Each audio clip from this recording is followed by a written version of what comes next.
Spirit of God moved upon the face of the water. The Spirit of God there is Ruach Elohim. He's the blast of God. He's the breath of God. He's the wind of God. The Lord is that Spirit. He's God. Ruach Elohim. And we welcome you here.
Soit la gloire, soit l'honneur, Seigneur.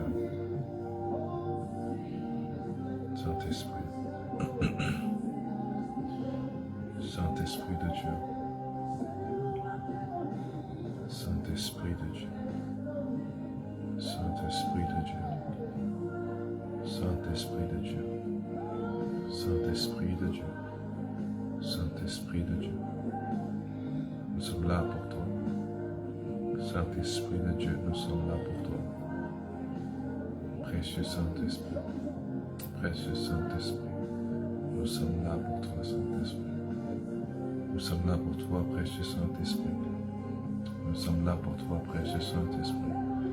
Reçois la gloire, l'honneur et la magnificence. Merci Saint-Esprit. Merci pour ta présence. Merci pour ton amour. Merci pour ces instants. Merci d'être là. Merci Saint-Esprit. Merci Saint-Esprit.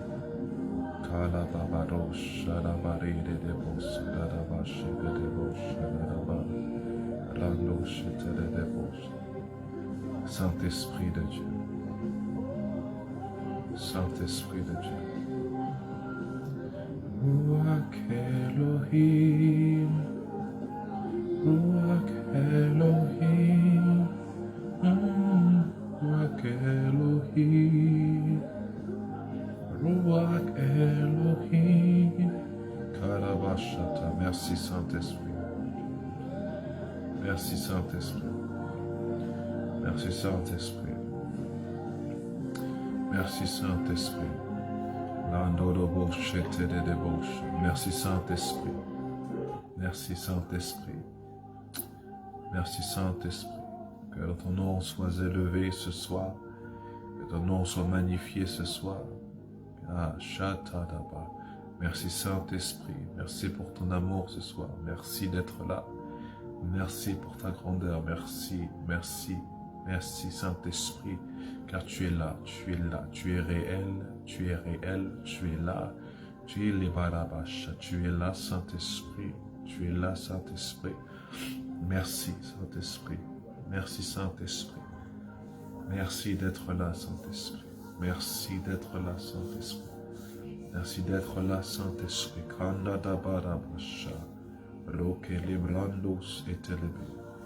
Merci Saint-Esprit. Merci Saint-Esprit pour ton amour. Merci pour ta grandeur. Merci pour ta paix. Merci Saint-Esprit de Dieu. Merci Saint-Esprit. Merci Saint-Esprit.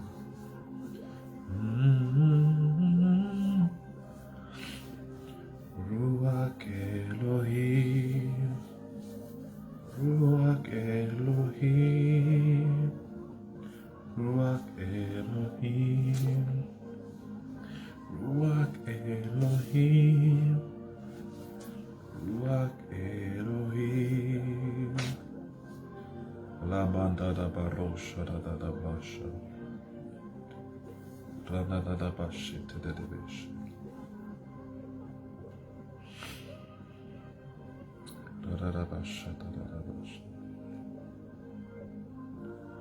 Bonsoir à tous, j'espère que vous allez bien et que vous m'entendez bien. Est-ce que vous m'entendez bien? Est-ce que vous me voyez bien? Faites signe dans les commentaires.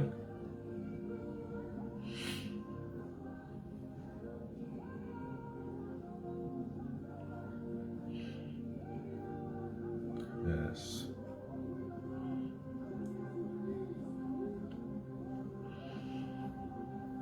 Merci Saint-Esprit.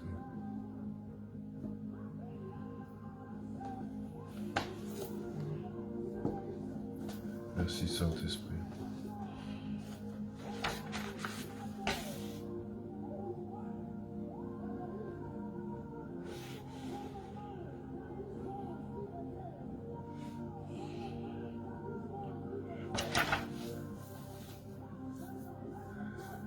Merci Saint-Esprit de Dieu.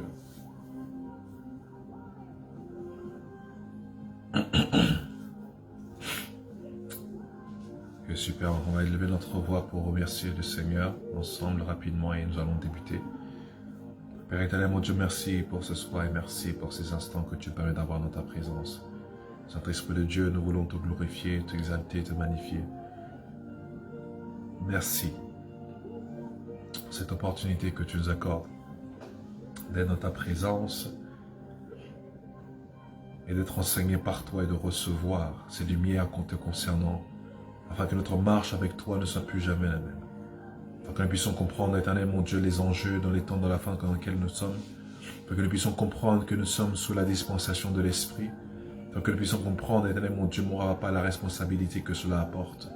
Je prie que tu puisses nous disposer ce soir pour recevoir, pour comprendre et pour discerner. Je prie que tu puisses nous équiper ce soir, Saint-Esprit. Je prie que nous remplir, Saint-Esprit. Que tu puisses nous aider à nous rapprocher de toi. Avoir une marche avec toi, éternel mon Dieu, qui va nous permettre, Seigneur, qui va nous permettre d'avoir cette relation véritable, réelle, dans le nom tout-puissant de Jésus. Car plus que jamais nous avons besoin de toi, Saint-Esprit. Plus que jamais nous avons besoin de toi, Saint-Esprit. Plus que jamais nous avons besoin de toi, Saint-Esprit. Aïe, plus que jamais nous avons besoin de toi, Saint-Esprit. Plus que jamais nous avons besoin de toi, Saint-Esprit. Comme les 10 vierges, éternel mon Dieu, comme les 5 sages ont pris un surplus d'huile, plus que jamais nous avons besoin de toi, Saint-Esprit. Aide-nous à comprendre ton importance et nous soumettre à ta souveraineté.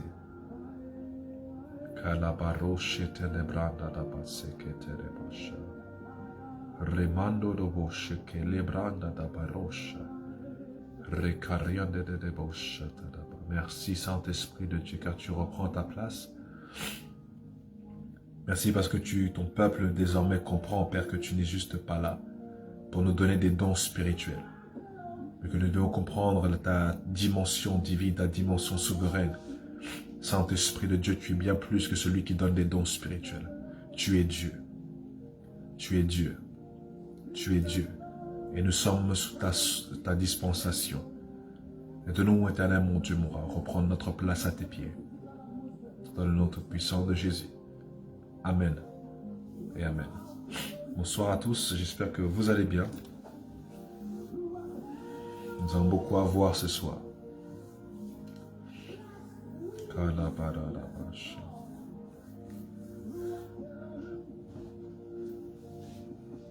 L'Esprit de Dieu est là. Et ça fait quelques semaines, nous sommes sur le sujet du Saint-Esprit et ses œuvres. Et comme je vous ai dit une fois au début, je préfère prendre mon temps sur ce sujet parce que, déjà, premièrement, c'est ce que le Saint-Esprit veut. Parce qu'il est temps que l'Esprit de Dieu puisse reprendre sa place au sein de l'Église. Comme dans l'Église primitive, c'était le Saint-Esprit qui était le dirigeant. L'Esprit de Dieu veut reprendre sa place dans les temps dans lesquels nous sommes. Donc, premièrement, c'est par la volonté de l'Esprit que je prenne vraiment mon temps pour vous parler du Saint-Esprit, de sa personne. Parce que beaucoup, dans notre temps, lorsqu'on parle du Saint-Esprit, font référence aux dons spirituels ou les fruits. mais que le Saint-Esprit c'est bien plus que cela. Il est Dieu. Il est Dieu. Il est Dieu.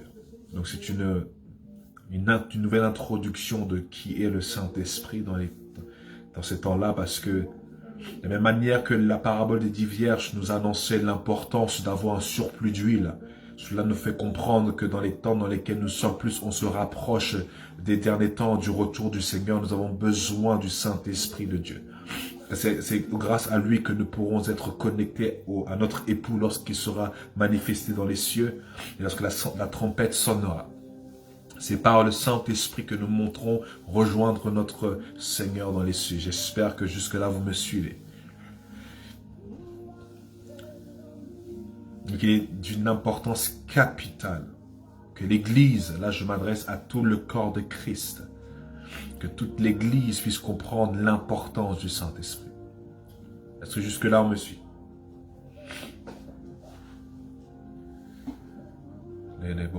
Si tu me suis, fais-moi signe, dis-moi avance et j'avance.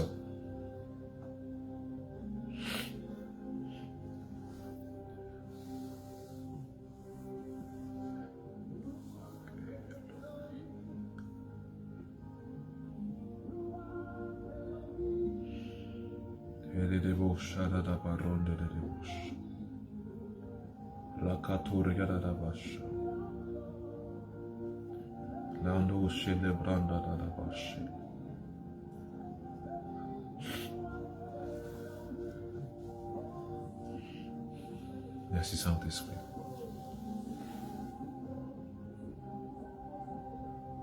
Yes. Donc suivez-moi vraiment attentivement parce que, comme je disais que c'est un sujet très important.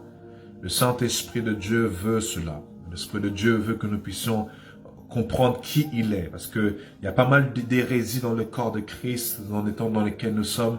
L'Esprit de Dieu a juste été casé dans cette boîte-là de celui qui simplement... oui, c'est lui qui est l'esprit c'est lui qui emmène l'esprit de la prophétie. Oui, il est l'esprit des prophètes. Oui, il est toutes ces choses. Mais au-delà de toutes ces choses, il est Dieu. Et il est temps que maintenant l'Église puisse maintenant respecter maintenant l'office de l'Esprit de Dieu en tant que Dieu lui-même. Il n'est pas la troisième catégorie. Il n'est pas à cette troisième classe. Il n'est pas seulement pour la dimension prophétique. Non, l'Esprit de Dieu est Dieu. Et lorsqu'il parle avec précision et nous devons lui obéir. Il est donc important que l'enfant de Dieu comprenne que tu n'es pas un enfant de Dieu sans le Saint-Esprit. Il est important d'appuyer sur ce fait que tu ne peux être un enfant de Dieu sans le Saint-Esprit. Parce que ce qui fait de toi un enfant de Dieu, c'est ta capacité à être conduit par l'Esprit de Dieu. Comme l'Esprit de Dieu étant comme ce berger-là qui conduit. Mon Dieu, mon roi, parce que le Seigneur, c'est l'Esprit. Nous devons comprendre une chose. Église, je parle au corps de Christ ce soir. Nous sommes plus que dans des temps où nous avons besoin du Saint-Esprit. Il n'est pas simplement la chair de poule, parce que le diable aussi peut donner la chair de poule. Il n'est pas les bonnes sensations, parce que le diable aussi peut donner les bonnes sensations. Et on l'a vu ensemble dans les sessions précédentes. Nous avons vu un avertissement de la part de Dieu dans les temps où le diable va passer dans les choses spectaculaires aussi, mais que Dieu n'est pas derrière ces choses. Les choses spectaculaires vont être des messagers pour que nous puissions nous concentrer sur la partie la plus importante, qui est la voix de Dieu, qui est la voix véritable, Dieu lui-même. Aujourd'hui, nous pensons maîtriser le sujet du Saint-Esprit, mais nous sommes très loin de comprendre l'importance du Saint-Esprit dans les temps dans lesquels nous sommes. Nous sommes tous concentrés dans nos projets, tout ce qui se passe, les événements, ainsi de suite, mais l'Esprit de Dieu met un stop clair pour dire qu'il est temps de revenir à lui pour qu'il puisse nous conduire dans sa volonté parfaite. La volonté parfaite de Dieu. Il est l'esprit de la vérité. Donc nous sommes sur ce sujet-là et nous avons vu beaucoup de choses ensemble. Nous sommes à la 8e partie, 8e session. Et je recommande fortement, si tu nous rejoins, que maintenant de reprendre depuis le début. Cela va être primordial et capital pour ton avancement dans cette autre phase de ta destinée. Il ne peut y avoir de destinée sans le Saint-Esprit. Ah, il ne peut y avoir de destinée sans le Saint-Esprit. Tu veux entrer dans ta destinée, fais en sorte que le Saint-Esprit soit ton Dieu. Parce que lui, il est la dimension de Dieu technique, la dimension terre à terre, la dimension où il règne dans les affaires des hommes, où il met en place les choses.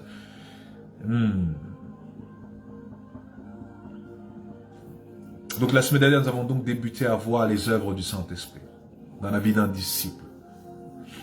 Les œuvres du Saint-Esprit dans la vie d'un disciple. Nous avons vu plusieurs points. Je vais continuer ce soir. Après, nous allons voir l'importance, les 4 raisons importantes pourquoi nous avons besoin de la puissance du Saint-Esprit. Nous allons voir les effets d'être remplis du Saint-Esprit. Et nous aurons terminé avec ce sujet. Nous verrons comment l'Esprit de Dieu nous conduira par la suite. Mais l'Église doit être attentive. Les cours que nous avons les mercredis, c'est pas juste des cours pour vous. C'est pas des cours théologiques. Je vais le répéter. Nous ne sommes pas en train d'avoir des cours théologiques. Nous sommes en train de recevoir les instructions, les informations nécessaires pour ces temps de la fin. Je ne vous donne pas des cours théologiques. Ce n'est pas mon domaine. C'est pas ça. Je vous donne seulement la pensée de Dieu et sur le projet de Dieu dans les temps dans lesquels nous sommes. Nous sommes sur les temps de la fin, donc il est important que nous puissions nous mettre à la page selon le calendrier de Dieu. Et ce que Dieu veut pour l'Église dans ces temps de la fin. Parce que nous sommes éloignés. Donc maintenant, nous étions arrêtés la semaine dernière au fait que le Saint-Esprit nous enseigne. Et nous avons vu donc dans Jean chapitre 14, verset 26, et nous avons vu Jean 16, verset 13 à 14. Ce soir, nous allons continuer. Le Saint-Esprit convainc. Le Saint-Esprit convainc. Le Saint-Esprit convainc. Voyons cela dans Jean chapitre 16, versets 8 à 11. Est-ce qu'on peut prendre Jean 16, 8 à 11? Nous sommes en train de voir les œuvres du Saint-Esprit dans la vie d'un disciple. Voici les choses que l'Esprit de Dieu doit faire. Parce que beaucoup de personnes, l'Esprit de Dieu est certes en eux, mais ne le laisse pas opérer comme il se doit. Et voilà pourquoi ils se plaignent d'avoir une vie médiocre ou une vie sans puissance. Mais c'est tout à fait normal. Tu ne peux pas avoir Dieu dans ta vie et c'est toi qui gardes les commandes. Ça ne marche pas comme ça. Si tu vis les choses surnaturelles, laisse le surnaturel te guider. Jean 16, verset 8 à 11.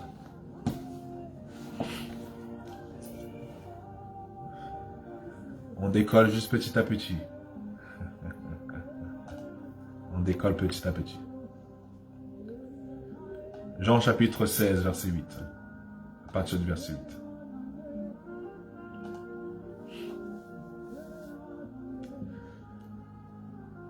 Je sais à partir du verset 8. Et quand il sera venu, il convaincra le monde en ce qui concerne le péché, la justice et le jugement. En ce qui concerne le péché, parce qu'il ne croit pas en moi. La justice, parce que je vais auprès de mon Père et que vous ne me verrez plus. Le jugement parce que le prince de ce monde est jugé. Il vient convaincre. Oh mon Dieu. L'Esprit de Dieu vient convaincre. Il y a beaucoup de choses qui peuvent être dites par rapport à cela. Parce que beaucoup prennent le passage de Paul que toute chose qui n'est pas fruit de conviction est un péché. Mais laissez-moi vous dire, la conviction dont Paul parlait, ce n'est pas de la conviction personnelle, c'est la conviction du Saint-Esprit. Donc ça, je vais juste poser ça là pour qu'on puisse avancer. Donc l'Esprit de Dieu est là pour convaincre. Prochain point que nous allons voir ensemble dans l'œuvre du Saint-Esprit dans la vie d'un disciple. Il lui donne la puissance pour être les témoins de Dieu. Et là, je pense que je vais m'arrêter là pour parler d'une chose importante. L'Esprit de Dieu nous donne le pouvoir pour être les témoins de Dieu. Actes chapitre 1, verset 8, on va le lire ensemble.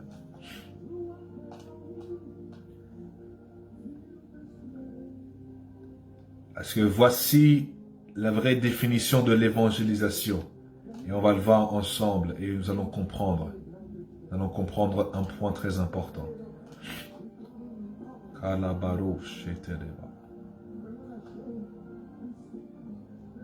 Je lis la version S21. Mais vous recevrez une puissance lorsque le Saint-Esprit viendra sur vous. On a vu la semaine dernière, que l'Esprit de Dieu fait trois choses. Il est avec nous, il est en nous et il vient sur nous. Plusieurs ont l'Esprit de Dieu en eux, mais pas forcément avec. Il est important qu'un enfant de Dieu ait les trois dimensions de ces trois phases de l'Esprit, en, avec et sur, pour pouvoir manifester le surnaturel. L'Esprit de Dieu en nous, l'Esprit de Dieu avec nous, l'Esprit de Dieu sur nous. Mais vous recevrez une puissance. Donc la puissance vient lorsque l'Esprit de Dieu vient sur nous. D'accord? Oh mon Dieu. Donc la puissance vient, la puissance pour agir de manière extérieure. Ok. Lorsque l'Esprit de Dieu est avec nous et en nous, il donne la puissance par rapport à notre propre vie, pour œuvrer et gérer notre propre vie.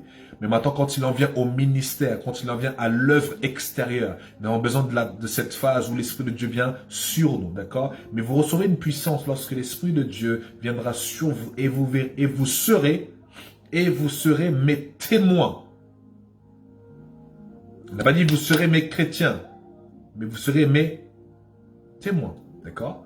À Jérusalem, dans toute la Judée, dans la Samarie, jusqu'aux extrémités de la terre. Et là, je mets un point clé et capital. On va lire un autre passage et nous allons comprendre quelque chose de très important.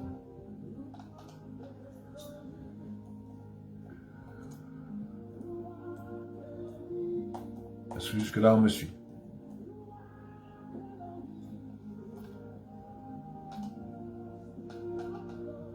Est-ce qu'on peut prendre Apocalypse chapitre 12, verset 11, s'il vous plaît? Apocalypse 12, verset 11. Apocalypse 12, verset 11. Manda de Asha. Apocalypse 12, verset 11.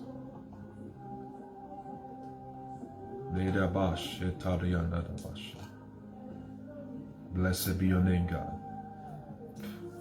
Apocalypse 12, verset 11. Ils l'ont vaincu. Ils l'ont vaincu grâce au sang de l'agneau et grâce à la parole de leur témoignage. Ils n'ont pas aimé leur vie au point de craindre la mort. Ils l'ont vaincu grâce au sang de l'agneau et par la puissance et par la grâce et grâce à la parole de leur témoignage.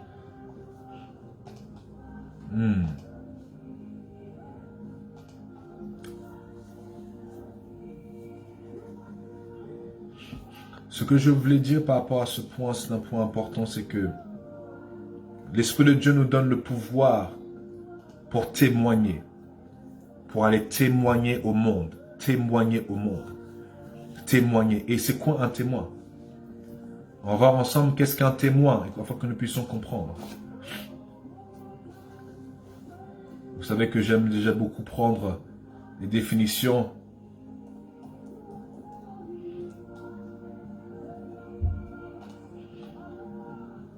Alors, voilà la définition d'un témoin. Nous allons voir ce que le Larousse nous dit, nom masculin et adjectif. Latin testimonium, témoignage, de testis, donc témoin. C'est une personne qui a vu ou entendu quelque chose et qui peut éventuellement le certifier, qui peut éventuellement le rapporter. Nous sommes en train de voir les définitions du mot témoin. D'accord? Donc, une personne qui a vu ou entendu quelque chose et qui peut éventuellement le certifier et le rapporter. Deuxième définition, personne qui a entendu dans le cadre, personne entendue dans le cadre d'une procédure d'enquête, d'accord, qui n'a pas pris part aux faits incriminés, d'accord, personne appelée à témoigner sous serment en justice pour rapporter ce qu'elle a entendu, ok, pour rapporter ce qu'elle a entendu, vu ou ce qu'elle sait. Personne qui assiste à l'accomplissement d'un acte officiel pour attester son exactitude, d'accord. Donc c'est une personne qui assiste à l'accomplissement d'un acte officiel pour attester son exactitude, d'accord. Personne chargée de régler les conditions d'un étude, d'accord. Personne qui assiste à un événement, qui voit ou entend quelque chose sans être appelé à l'attester ou sans intervenir dans l'action, d'accord. Et ainsi de suite, et ainsi de suite, et ainsi de suite. Mais la partie qui m'intéresse le plus, c'est une personne qui assiste à l'accomplissement d'un acte officiel pour attester son exactitude, ou c'est une personne qui a vu, entendu quelque chose, qui peut éventuellement le certifier et le rapporter. Ce qui veut dire ici que En tant qu'enfant de Dieu, on n'est pas appelé à aller simplement à raconter quelque chose au monde qu'on ne vit pas. Tu ne peux pas aller dehors proclamer Jésus alors que tu ne l'as même pas vécu. Parce que, laissez-moi vous dire, prenons l'exemple de Saul de Tarse. Saul de Tarse, un homme qui était extrêmement religieux, théologien comme pas possible, qui a grandi dans l'école de Gamaliel. C'est un homme instruit, un homme qui est profondément instruit. Mais c'est un homme, du coup, ce qui a permis sa conversion, c'est une rencontre sincère et profonde avec le Seigneur. Et de cette rencontre-là est née une nouvelle personne, Paul. Et sa rencontre avec le Seigneur était tellement flagrante que les gens autour n'arrivaient pas à le croire. Ah mon Dieu. Nous devons comprendre une chose. Que ne t'en va pas dehors si tu n'as pas cette rencontre encore avec le Seigneur. Tu as vécu, tu vis quelque chose. Le Seigneur a fait quelque chose dans ta vie, témoigne-le. Parce que c'est ton témoignage qui va amener beaucoup plus d'impact et d'influence. Plus que simplement le fait que tu as lu un verset et que tu pars le proclamer dehors alors que tu ne l'as même pas vécu. Parce que le monde n'a pas besoin encore de nouvelles doctrines. Le monde a besoin des témoins, des personnes qui ont vécu des choses. Est-ce qu'on me suit jusque-là? Ce que le Seigneur recherche sont des conversions, mon Dieu, sont des rencontres. Comme l'homme de Gadara, par exemple. Un homme qui était fou pendant longtemps. Lorsqu'il a rencontré le Seigneur, sa vie a été transformée. Et il a dit clair qu'il a été envoyé à la Décapole. Mon Dieu, il est parti évangéliser. Mais son évangélisation, c'était quoi? C'était son témoignage. Son témoignage était son évangélisation. Son témoignage était la chose qui a fait en sorte que 10 régions ont eu un réveil. Son témoignage, ce qu'il a vécu avec le Seigneur. Ce que le Seigneur recherche dans les temps dans lesquels nous sommes, et voici ce que l'Esprit de Dieu veut dire, c'est que l'évangélisation doit maintenant aller avec lui. Parle de ce que Dieu a fait pour toi. Et là-bas. C'est comme la femme qui était au puits, qui venait, la femme samaritaine. Elle a rencontré le Seigneur, mon Dieu, mon roi. Et seulement cette rencontre, cette discussion qui a eu lieu entre elle et Jésus, elle est partie, oh mon Dieu, témoigner dans la ville qui était la plus proche. Venez voir un homme. Ah. Et ce qui a fait en sorte que toute la ville est sortie pour voir Jésus.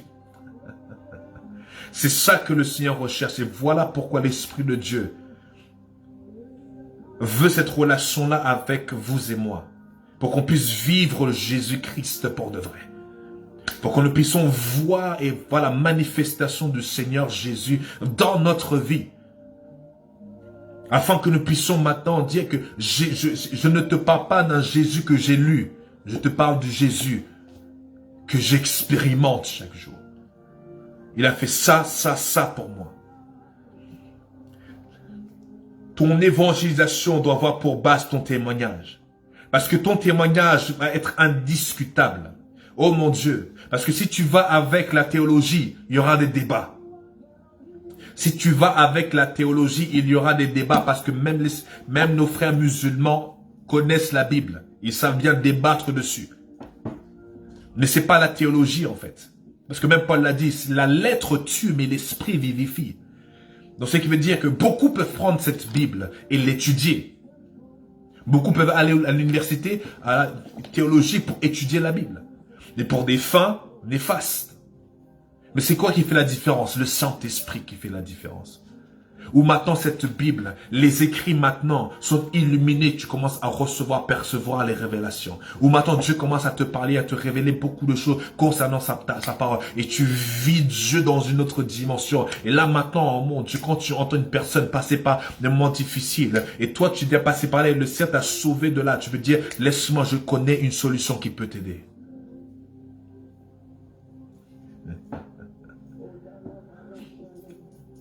Acte chapitre, il nous donne le pouvoir pour être des témoins. Quand l'Esprit de Dieu est avec toi.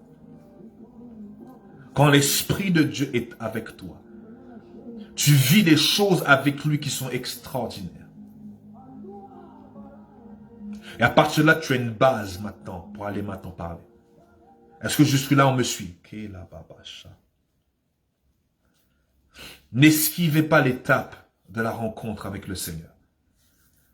Parce que le Saint-Esprit est là pour nous révéler cette partie. Le Saint-Esprit est là pour nous révéler cette dimension-là. Cette dimension où nous vivons Jésus pour de vrai. Pas un Jésus religieux, mais un Jésus pour de vrai. Est-ce que jusque-là, on me suit? Ce que je suis en train de dire n'est pas quelque chose de populaire parce que voilà, je n'ai pas parlé de la prophétie, je n'ai pas parlé des visions. Laissez-moi vous dire, ces choses-là ne sont d'aucune importance sans le Saint-Esprit. Parce que ces choses sont que des bonus. La prophétie, les visions, toutes ces choses sont que des bonus. La chose la plus importante, c'est d'avoir cette relation avec le Saint-Esprit. Parce que quand tu marches avec l'Esprit de Dieu, s'il décide de te donner une vision, il te donnera une vision. S'il décide de te donner une prophétie, il te donnera cette prophétie. Mais le plus important, c'est cette relation-là. Parce que Paul n'a jamais demandé à voir une vision de Jésus. Abraham n'a jamais demandé à avoir une vision de Jésus. Une vision du Seigneur.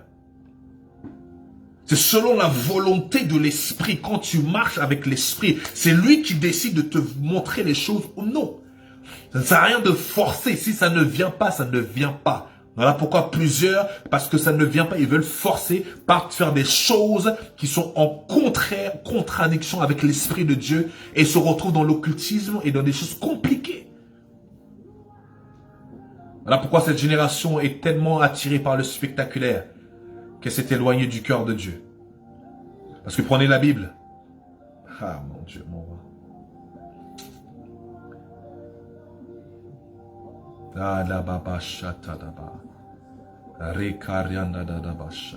Parce que même quand on prend Enoch, oh mon Dieu, quand la Bible parle d'Enoch, on dit qu'Enoch marcha avec Dieu. Et pourtant Enoch, on sait que oh mon Dieu, c'était l'un des plus grands prophètes. Pourtant, la seule chose que la Bible dit de Enoch, c'est Enoch marcha avec Dieu. Mais pourtant, même dans le livre de Tite, on nous révèle que Enoch a reçu des révélations, des prophéties, même sur le retour du Seigneur Jésus. Mais la seule chose que la Bible nous met par rapport à Enoch, c'est Enoch marcha avec Dieu et il ne fut plus. Parce que la chose la plus importante, c'est de marcher avec Dieu. C'était le secret de Moïse. C'était le secret de Moïse. Moïse disait, si tu ne pars pas avec nous, nous ne bougerons pas de ce lieu. Et où la question est maintenant, où est maintenant ce genre, où est cette génération qui va aller chercher la personne de Dieu plus que maintenant les œuvres? Aujourd'hui, Seigneur, fais-moi voir, fais-moi voir, fais-moi voir, fais-moi voir les esprits, fais-moi prophétiser, fais-moi avoir des paroles de connaissance, fais-moi tout ça. Laisse-moi te dire, la Bible a été claire, c'est tout se fait selon la volonté du Saint-Esprit. Recherche à marcher avec Dieu. Parce que la Bible dit que tu marches avec Dieu, c'est lui qui te montrera des choses. Oh mon Dieu. Le poids dans mon cœur à dire à cette génération et à l'église, écoute-moi église. Ne cherche pas les dons.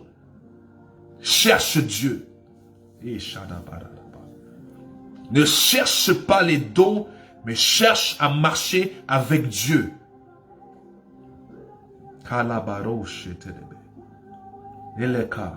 Ne cherche pas les dons, mais cherche Dieu. Cherche Dieu. Cherche Dieu. Parce que, oh mon Dieu, mon roi, il y a beaucoup de choses qui peuvent être dites. Paul n'a jamais demandé à être ravi au 3e ciel. Pour voir des choses que la bouche n'est pas permise de dire. Jean n'a jamais prié pour voir le ciel, pour écrire Apocalypse. Ah, Seigneur mon Dieu. Nous devons comprendre. C'est pour ça que je dis, faisons attention dans les tendances qui a lieu maintenant même dans l'église. Est-ce que Dieu est derrière ces choses? Quand vous prenez la Bible, c'est Dieu qui donne. C'est Dieu qui donne. S'il ne t'a pas donné, ne force pas. Parce que tu as forcé, tu vas tomber dans des choses compliquées. Parce que le diable recherche des gens qui sont assoiffés du don. Je répète, le diable recherche ceux qui sont assoiffés des dons. Je répète une dernière fois. Le diable recherche ceux qui sont assoiffés des dons, au lieu d'être assoiffés de Dieu.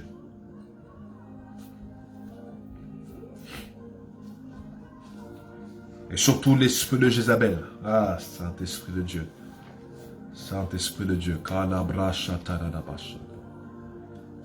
Est-ce que jusque-là on me suit? Je ne sais pas pourquoi je fais par là, mais il y a toujours cet avertissement-là que l'Esprit de Dieu donne à l'Église. Faisons attention, s'il vous plaît. Faisons attention. Revenons aux choses les plus importantes. C'est dès maintenant de revenir à Jésus lui-même, à ses pieds. Marcher avec Dieu. Marcher avec le Seigneur, marcher avec Dieu, avoir cette rencontre véritable avec le Seigneur Jésus, cette rencontre véritable avec le Seigneur Jésus. Et le Saint-Esprit est là pour révéler le Seigneur Jésus. Donc l'Esprit de Dieu vient pour nous donner la puissance. Et le mot puissance ici c'est dynamis, c'est-à-dire que c'est une explosion. Quand l'Esprit de Dieu vient sur toi, là tu commences à marcher dans le surnaturel. Tu commences à marcher. Maintenant, quand tu vas parler, la puissance de Dieu, et comment je le sais? La Bible déclare dans Actes, à partir de Actes chapitre 2, lorsque l'Esprit de Dieu est descendu dans la chambre haute, Pierre, celui qui a renié Jésus 3 fois, celui qui s'est caché, qui avait honte du Seigneur Jésus, après que l'Esprit de Dieu soit descendu sur lui, la Bible déclare qu'il est sorti à l'extérieur, et il a lancé, mon Dieu, la prédication inaugurale. Oh mon Dieu, la première prédication, la chose qui sort de la bouche de Pierre. Il commence à prêcher Jésus et 3000 âmes ont donné leur vie au Seigneur et plusieurs ont été baptisés. Pourtant, bizarrement, ce même Pierre qui a renié Jésus n'avait même pas été capable de rassembler même 3-5 personnes. Non, il a renié Jésus et il s'est enfui pour se cacher. Il se culpabilisait. Mais lorsque l'Esprit de Dieu est venu, sur cet homme, mon Dieu, mon roi, il est passé de une personne qui était rien, une personne qui a renié Jésus, à devenir maintenant le prédicateur, qui a gagné 3000 âmes en l'espace de seulement une seule prédication. Le Saint-Esprit, quand il vient sur toi, te prend de 10 et te transforme en 10 000. Lorsque l'Esprit de Dieu vient sur toi, mon Dieu, est-ce que quelqu'un me suit ce soir? Je parle à une personne qui pense se dire, je suis timide. Laisse-moi te dire, lorsque l'Esprit de Dieu vient sur toi, la timidité doit mourir. Parce que maintenant, ce n'est pas seulement tes mots. Va, oh mon Dieu, comme il a dit, va avec la force que tu as. Ah, j'ai dit, on va avec la force que tu as. J'ai dit, on va avec la force que tu as. Parce qu'il savait, parce que Dieu a juste besoin d'un pas. Dieu a juste besoin de la participation, aussi infime qu'elle soit de l'homme. Je répète, Dieu a besoin de la participation de l'homme, aussi infime qu'elle puisse être. Je répète, Dieu a besoin de la participation de l'homme, aussi infime qu'elle peut être, afin qu'il transforme cette infime participation en une participation divine. Mon Dieu, mon roi, parce que le petit de l'homme avec Dieu, ça devient divin, ça devient éternel. Je répète, le petit de l'homme, le peu de l'homme, avec Dieu qui se rajoute dans l'équation. Mon Dieu, mon roi, ça se transforme en un autre résultat. Mais je dis ces choses, plusieurs ne croient plus parce que beaucoup d'églises prêchent de ces choses, prêchent de ces choses, prêchent de ces choses, prêchent de ces choses, on prêche beaucoup sur ces choses, mais il n'y a aucune manifestation. C'est tout à fait normal. C'est tout à fait normal parce que Dieu ne fera pas ce que l'homme veut. Dieu fera seulement ce que lui, il veut. Donc tu veux voir les choses de Dieu, tu veux vivre les choses de Dieu, tu veux vivre le surnaturel de Dieu, tu veux que ton église puisse aller dans une autre dimension. Fais en sorte d'être obéissant à l'Esprit de Dieu. Mets de côté maintenant cette volonté de vouloir plaire aux hommes et va maintenant à genoux pour aller plaire à celui qui t'a appelé. Parce qu'au dernier jour, tu ne seras pas devant ta congrégation. Au dernier jour, tu ne seras pas devant ta famille. Au dernier jour, tu ne seras pas devant tes amis ou tes bien-aimés ou même ton mari ou ta femme. Au dernier jour, tu seras devant celui qui t'a mis au monde. Et tu rendras des comptes. Et te poseras la question. Qu'as-tu fait pour lui? Et tu vas simplement répondre, ouais, j'ai fait exactement ce que l'église m'a demandé de faire. A-t-il dit d'être conduit par l'Esprit ou par l'Église?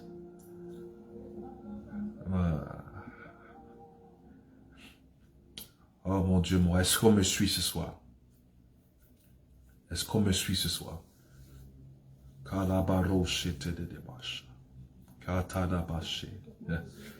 Oh Seigneur, il me donne le pouvoir.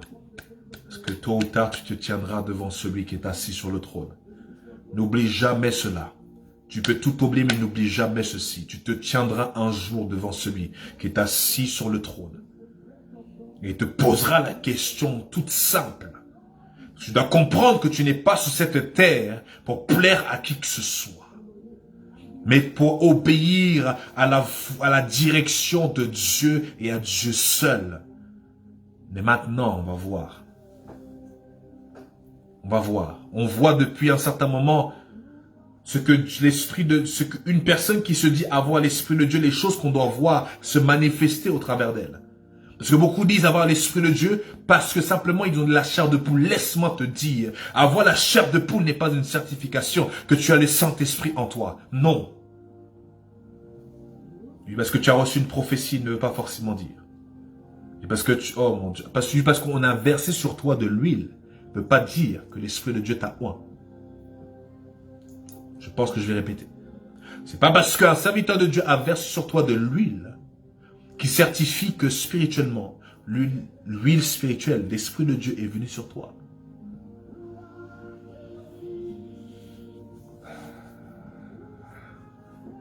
Parce que nous devons comprendre que toute chose qui doit être faite dans l'Église doit être actée d'abord par Dieu. D'abord être fait par Dieu. D'abord être fait par Dieu. Donc, si qu'il en vient à la consécration ou l'équipement autre, si l'Esprit de Dieu n'a pas fait cela dans le monde spirituel, on n'est pas censé le faire physiquement. Aujourd'hui, beaucoup de gens font des choses simplement pour plaire aux gens. Je dis parce que certaines personnes ont été bons ou ont soutenu le ministère, donc ils se proclament avoir le droit d'avoir un certain titre dans l'église ou avoir une certaine position dans l'église. Laisse-moi te dire, si Dieu ne m'a pas dit de te oindre, je ne te oindrai jamais. Tu peux être celui qui donne 1000 € à l'église. Cela, que Dieu te bénisse, Dieu te bénira pour ce que pour ta semence. Mais ce qu'il en vient maintenant aux choses spirituelles, il faut que d'abord Dieu ait déjà parlé ou Dieu ait déjà fait quoi que ce soit. Si Dieu n'a rien dit, si Dieu n'a rien fait, moi je ne ferai rien. Et c'est ainsi que maintenant tout serviteur ou servante de Dieu doit agir. Si Dieu n'a pas oint une personne dans ton église, tu n'as pas le droit de le oindre. Sinon, oh mon Dieu. Je vais essayer d'avancer, excusez-moi. Les bras sata. Aujourd'hui, on a des personnes qui s'autoproclament, qui vont, juste parce que on m'a même posé la question. Tu es parti dans quelle école biblique pour être pasteur? Aujourd'hui, pour être pasteur, il suffit juste d'aller dans une université ou suivre des cours bibliques. Laisse-moi te dire, pour être pasteur, si tu n'as pas reçu l'appel de Dieu, tu ne peux pas être pasteur. Ou même prophète ou apôtre aussi, etc. C'est pas parce que tu prophétises 2-3 fois que cela fait de toi un prophète. Non. Il faut d'abord avoir reçu l'appel divin de Dieu lui-même. Si Jésus n'était pas apparu pour te parler et qu'il n'a pas confirmé cela même dans la vie de ton père spirituel, ne va pas te proclamer quelque chose que tu n'es pas. Voilà pourquoi on a plusieurs personnes qui meurent bizarrement, parce qu'ils entrent de manière prématurée dans le ministère, sans appel, rien du tout, parce qu'ils ont simplement fait des cours bibliques, ils ont prophétisé juste 2-3 fois. Oh mon Dieu, il faut que je le dise, parce que l'Esprit de Dieu veut mettre de l'ordre dans le corps de Christ. Si Dieu ne t'a pas oint spirituellement, tu ne dois pas recevoir l'huile sur ta tête. Si Dieu ne t'a pas appelé, l'homme ne doit pas t'appeler. C'est pas parce que tu prêches dans l'église. Si Dieu n'a rien dit, laisse-moi, tu peux prêcher, c'est bien, tu prêches bien. Tu prêches très bien, c'est très bien. Mais cela ne fait pas de toi quelqu'un qui doit être pasteur, prophète, apôtre, je ne sais pas quoi. C'est un fait, c'est biblique et c'est ainsi. Parce que la Bible déclare, oh, l'Esprit de Dieu a dit aux apôtres, mettez à part Paul et Barnabas pour l'œuvre à laquelle je les ai appelés. Et ouais. Car c'est l'Esprit, car c'est le Seigneur qui élève. C'est l'Esprit de Dieu qui oint. C'est l'Esprit de Dieu qui agit. C'est l'Esprit de Dieu, c'est lui le chef. Et Jésus a dit, je ne fais rien si je n'ai pas vu le Père le faire. Je ne dis rien. Je n'ai pas entendu le Père le dire. Ma question est maintenant.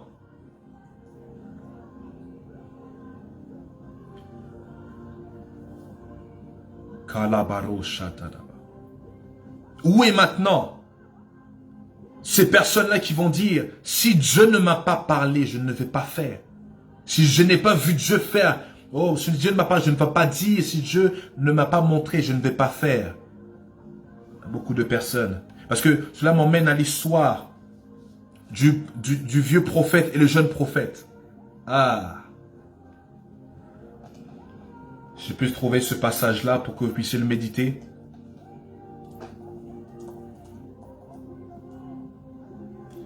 Ce que vous devez dire, parce que c'est un passage biblique avec un enseignement profond.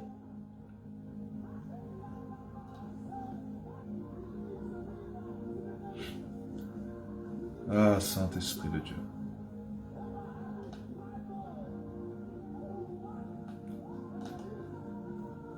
Dans 1 Roi chapitre 13, si je ne me trompe pas. L'histoire de cette histoire parle simplement d'un jeune prophète où le Seigneur l'a parlé. Il lui a dit, maintenant, entre par ce chemin et ne te détourne pas, va pas manger qui que ce soit. Tu ne dors pas, tu vas directement là où je t'emmène. Mais qu'est-ce qui se passe maintenant? Un vieux prophète rencontre ce jeune prophète. Et donc il lui dit, le vieux prophète lui dit, viens manger chez moi. Et le jeune prophète lui dit, non, le Seigneur m'a demandé d'aller chez moi, de ne pas tourner, etc., de ne pas dévier sur mon chemin. Ok. Mais maintenant le vieux prophète dit, le Seigneur m'a dit, il faut que tu viennes chez moi. Oh. Oh mon Dieu, mon roi, nous devons faire attention. Nous devons faire très attention. La Bible déclare, maudit soit celui qui dit Dieu m'a dit, alors que Dieu n'a rien dit. On va avancer seulement. J'espère que nous comprenons les avertissements de l'Esprit de Dieu dans les temps dans lesquels nous sommes. Le prochain point, ce que l'Esprit de Dieu fait dans la vie d'un disciple, se retrouve dans Romains chapitre 5, verset 5. Romains 5, verset 5, on va les lire ensemble. On va avancer pour terminer. Beaucoup de choses à dire, mais nous devons avancer.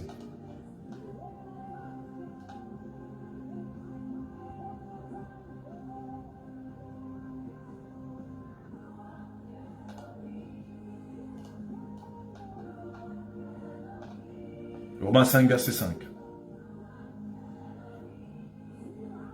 Or, cette espérance ne trompe pas, parce que l'amour de Dieu est déversé dans notre cœur par le Saint-Esprit, qui nous a été donné. L'amour de Dieu est déversé dans notre cœur par le Saint-Esprit qui nous a été donné.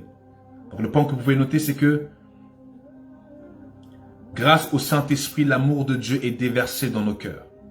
Celui qui dit je n'ai pas l'amour de Dieu en moi. Là, ce passage dit, par le Saint-Esprit, l'amour de Dieu est déversé dans nos cœurs. L'amour de Dieu. Donc, on doit voir l'amour de Dieu se manifester au travers de toi. La compassion de Christ doit être manifestée au travers de toi. Comment tu peux dire avoir le Saint-Esprit, mais tu ne manifestes pas la compassion, ni l'amour de Dieu? Ok. Prochain point que nous pouvons noter aussi que le Saint-Esprit témoigne à notre esprit que nous sommes les enfants de Dieu. Romains 8, verset 16. Les gens qui disent, je ne sais pas si je vais être sauvé, je ne sais pas si je suis sauvé, je ne sais pas, je ne sais pas. Il y a des cas ici que l'Esprit de Dieu témoigne à notre esprit que nous sommes enfants de Dieu. Tu dois avoir cette conviction intérieure en toi. Romains 8, verset 16, on va lire ensemble.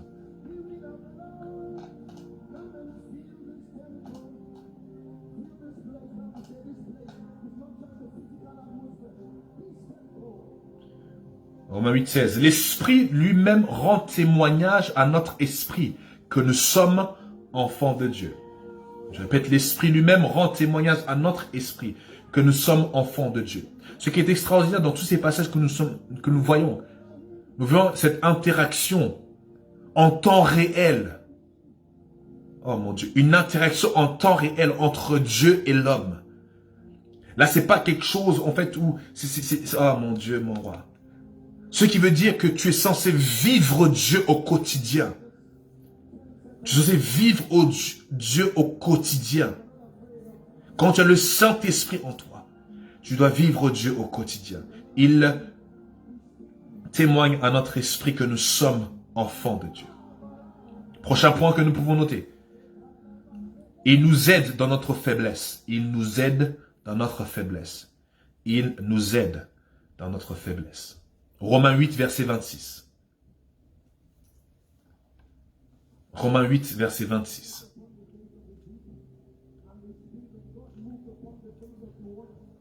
Romains 8, verset 26. De même l'Esprit aussi nous vient en aide dans notre faiblesse.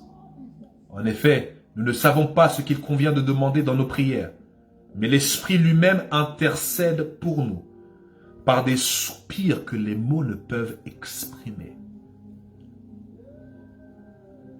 Donc de même, l'Esprit de Dieu nous vient en aide dans notre faiblesse.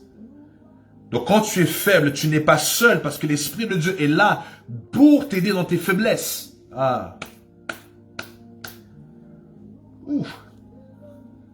C'est pour ça que lorsque Paul a prié 3 fois, Dieu lui a répondu, ma grâce te suffit.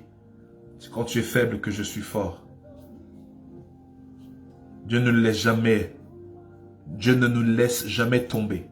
Parce que même dans notre faiblesse, il nous vient en aide. Prochain point que nous pouvons noter.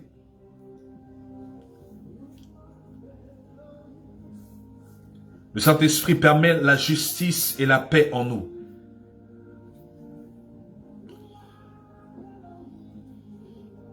Le Saint-Esprit crée en nous la justice et la paix. Le Saint-Esprit crée en nous la justice et la paix. Romains 14, verset 17. Romains 14, verset 17.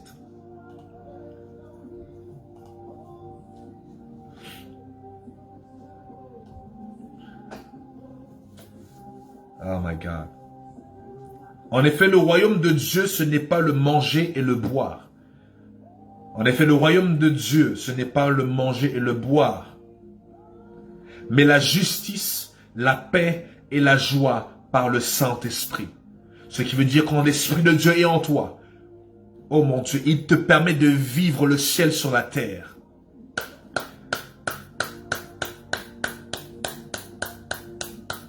Le Saint-Esprit te permet de vivre le ciel sur la terre. Quand l'Esprit de Dieu est en toi, la justice de Dieu doit être en toi. La paix de Dieu doit être en toi. Et la joie de Dieu doit être en toi. Car le royaume des cieux, ce n'est pas le manger et le boire, mais la justice, la paix et la joie par le Saint-Esprit. Donc il crée en nous la justice et la paix en nous. Prochain point se trouve dans Romains 15, verset 13.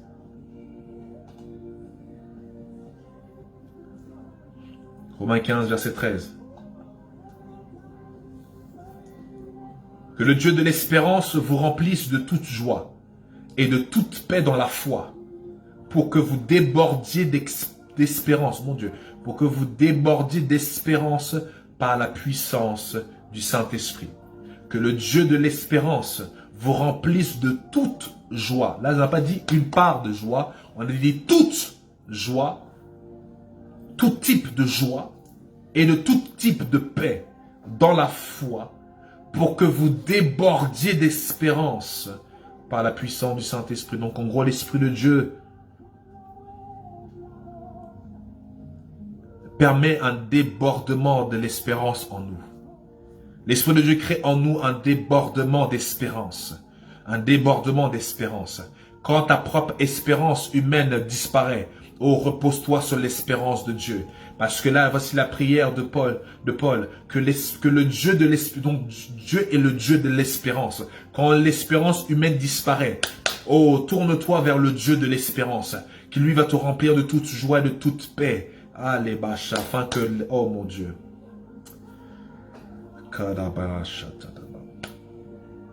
Prochain point à noter. Le Saint-Esprit nous sanctifie. Le Saint-Esprit nous sanctifie. Verset 16 du même Romains chapitre 15. On prend le verset 16.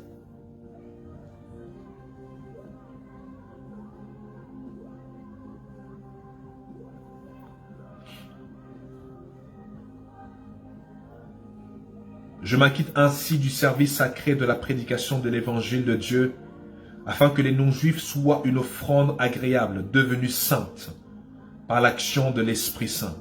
L'Esprit de Dieu nous sanctifie. L'Esprit de Dieu nous sanctifie. L'Esprit de Dieu nous sanctifie. Prochain point que nous pouvons noter.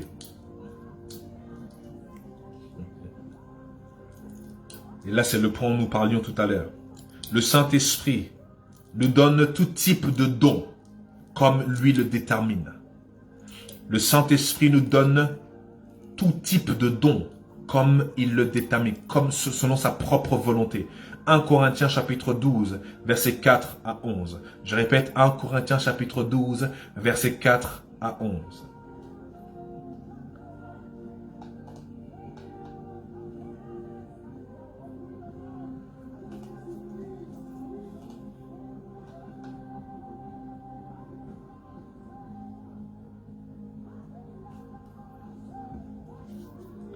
Je vous laisse le méditer, vous le lire pour plus tard.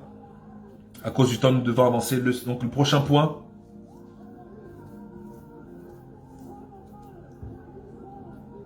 Il crée en nous la capacité de porter les fruits de l'esprit. Il crée en nous la capacité de porter les fruits de l'esprit. Galates chapitre 5, versets 22 et 23. Galates chapitre 5, versets 22 et 23. Grâce au Saint-Esprit, nous avons la capacité de porter les fruits de l'esprit. Voilà pourquoi la Bible dit que ce n'est ni par force, ni par puissance, mais par mon esprit, dit le Seigneur. Et ce passage-là, ce verset a tout son sens quand on voit toutes ces choses. C'est grâce au Saint-Esprit que nous avons la capacité de marcher dans la dimension où Dieu nous veut. D'être ces enfants que Dieu veut que nous soyons. Le prochain point que nous pouvons noter,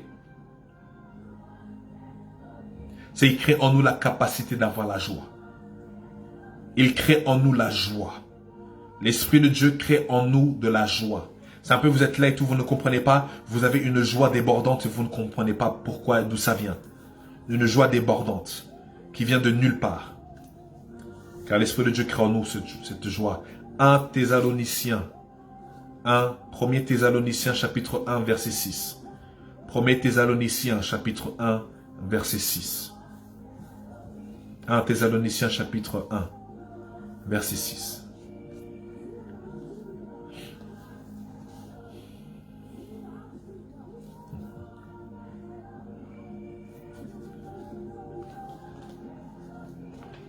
Et nous devons comprendre, en tout cas pour conclure, vous pouvez noter ces choses pour conclure.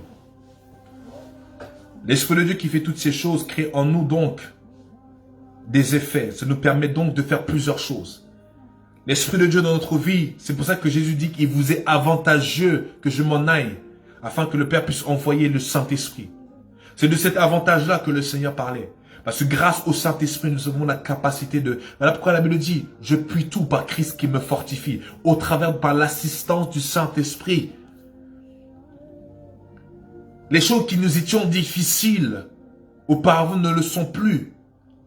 Grâce au Saint-Esprit qui est là pour nous assister.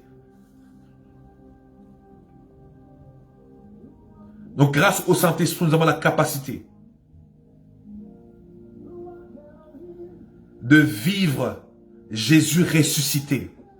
Parce que le monde connaît Jésus mort et enterré. Le monde a encore du mal à croire que Jésus est ressuscité. Mais avec le Saint-Esprit, tu ne vis pas, tu sais que Jésus est mort. Tu sais qu'il a été enterré, qu'il a été mis dans la tombe. Mais tu as quelque chose que le monde n'a pas. Tu vis Jésus ressuscité. Jésus devient réel maintenant. Il n'est plus dans la tombe, mais il est réel. Oh mon Dieu, grâce au Saint-Esprit, tu vis Jésus ressuscité. Acte chapitre 2, versets 32 à 36. Acte 2, 32, 36. Notez-le, parce que je vais là juste pour conclure. Grâce au Saint-Esprit également, tu as la possibilité de vivre les profondeurs de l'amour de Dieu. On l'a vu ensemble, Romains 5, 5. Capacité de vivre les profondeurs de l'amour de Dieu. Et tu vis donc aussi la paternité avec Dieu. Ah, parce que c'est lui l'esprit d'adoption par lequel nous crions Abba, Père. C'est grâce au Saint-Esprit que tu peux avoir une relation avec Dieu. Grâce au Saint-Esprit, tu as cette relation avec Dieu. Oh mon Dieu, mon roi, par lequel tu cries Abba, Père. Tu peux noter Romains 8, 15. Romains chapitre 8, verset 15. Tu peux également écrire Galates chapitre 4, verset 6. Romains 8, 15. Galates 4, verset 6. Et Éphésiens chapitre 5, verset 18 à 20. Éphésiens 5, 18 à 20.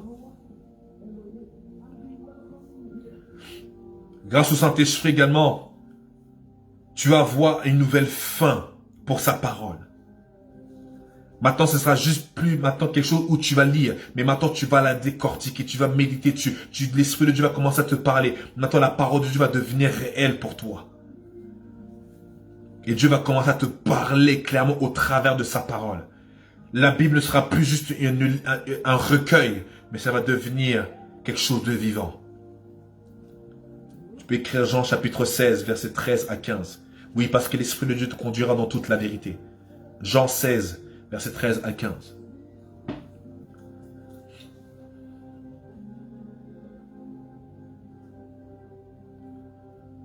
Éphésiens 6, verset 17. Éphésiens 6, verset 17. Éphésiens 6, verset 17.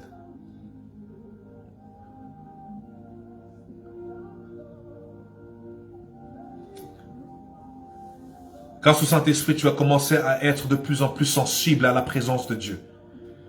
Plus en plus sensible à la direction de Dieu. Plus en plus sensible.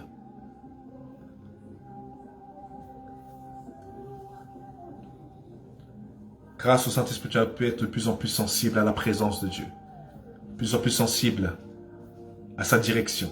Éphésiens 4, verset 30. Éphésiens 4, verset 30. Et Romains 8, verset 14. Nous sommes en train de conclure le thème sur le Saint-Esprit et ses œuvres. Romains 8, verset 14 et Éphésiens 4, verset 30. C'est au travers du Saint-Esprit que tu vas devenir de plus en plus sensible à Dieu et à sa présence et à sa direction. Car il déclare que les pas du juste sont ordonnés par l'Éternel.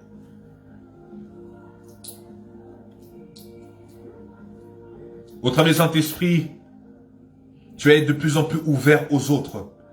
Tu vas commencer à avoir de plus en plus d'amour pour les autres. Et tu vas de plus en plus être active dans l'église ou dans le corps de Christ ou même à l'extérieur pour simplement bénir les autres. Être au service de Dieu. Vous savez, au travers de Dieu. Dieu passe par toi pour bénir. C'est pour ça qu'il a dit à ses disciples, lorsque j'étais nu, vous m'avez vêtu, lorsque j'étais en prison, vous êtes venus me visiter et toutes ces choses. Quand l'Esprit de Dieu est en toi, mon Dieu, le cœur pour les âmes va être là. Ton cœur va battre pour les âmes et tu vas avoir de la compassion. La même compassion que Jésus a eue, tu vas l'avoir quand l'Esprit de Dieu est en toi. 1 Corinthiens chapitre 12, verset 12 à 13. 1 Corinthiens 12, verset 12 à 13.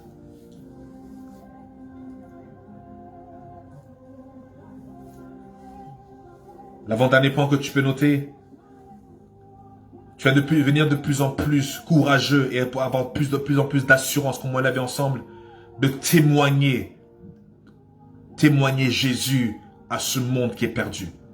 De témoigner Jésus par la relation que tu as avec le Seigneur, cette rencontre. Oh, tu vas parler et témoigner de ce que ce Jésus a fait pour toi. Dans un monde qui a besoin de vivre la réalité de Dieu. Toi, tu viens parce que tu es maintenant cette Bible que le monde va lire.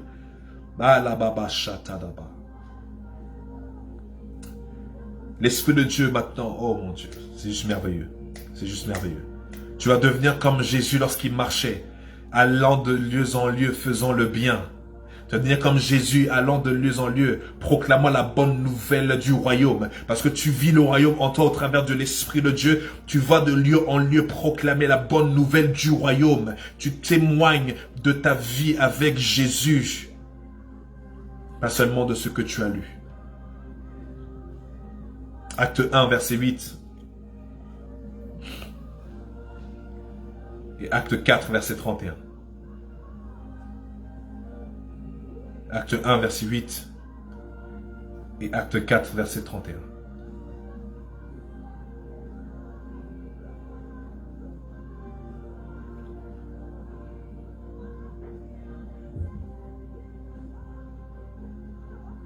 Et dernier point, et on va se quitter par là. Au travers du Saint-Esprit, tu vas devenir de plus en plus conscient de ton autorité en Christ sur l'ennemi, afin de tenir face à l'ennemi, de le résister afin qu'il fuit loin de toi. Au travers du Saint-Esprit, tu vas devenir de plus en plus conscient de ton autorité en Christ. Ah, la bâche. Et tu vas comprendre que l'ennemi est sous tes pieds. Et que tu ne dois pas avoir peur du diable, mais que tu comprends que le diable a peur de toi. Éphésiens 6, verset 10 à 18. Éphésiens 6, verset 10 à 18. Éphésiens 6, 10 à 18. Vous pouvez également noter Éphésiens chapitre 1, 17 à 23. Éphésiens 1, 17 à 23.